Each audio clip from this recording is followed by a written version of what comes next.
अदालत को शायद ये गाइड किया गया है कि आप केस को लंबा करें, आगे लेके जाएं, लेकिन कितना को आगे ले जाएंगे? 14 साल ले जाएंगे आप आगे इसको, या 10-12 साल ले जाएंगे? इमरान खान ने अपने ताज़ा तरीन पैगाम में कहा, उन्होंने कहा जी कि जुल्म की रात जितनी भी तारीख हो, बिल आखिर जो सुबह है वो आके ही रहती है। मेरा अपनी कौम के नाम, अपने चाहने वालों के नाम ये पैगाम है कि आपका कप्तान डट के खड़ा है। ये जितना मर्जी मुझ पे जुल्म सितम ढाले, लेकिन मैं हार नहीं मानूंगा और आपने घबराना नहीं है। ये इमरान खान का ताज़ा तरीन बयान है। वही बयान जब इमरान खान को कहा गया, मीडिया के दोस्तों ने, सहाफ़ियों ने, वहाँ पे कुछ दोस्त मौजूद थे, तो मैंने उनसे पूछा इमरान खान की बॉडी लैंग्वेज। उन्होंने कहा इमरान खान इतना कॉन्फिडेंट था जितना शायद कभी भी नहीं था।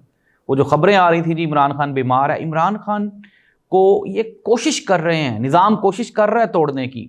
इमरान खान का खाना रोक लिया, इमरान खान से मुलाकातें नहीं होने देते। इमरान खान को नाज़रीन हसन निसार ने कहा कि इमरान खान इतना डिटर्मन हो चुका है, इतना डिटर्मन हो चुका है कि आप इमेजिन नहीं कर सकते। हमारे एक दोस्त ने, जो कि अडेला जेल के सोर्सेज ने हमें बताया, उन्होंने कहा कि इमरान खान दीवार, जब इमरान खान को ये किसी से नहीं ना मिलने देते, इमरान खान बिल्कुल अकेला होता है, कोई इमरान खान के पास किताब नहीं होती, इमरान खान के पास कोई सोर्स ऑफ इंफॉर्मेशन नहीं होता। इमरान खान ये समझते हैं कि इमरान खान जेल में बोर हो जाएगा। इमरान खान क्या करता है, इमरान खान जो दीवार पे चिपकलियाँ जा रही होती हैं, इमरान खान उनको शिकार करना शुरू कर देता है।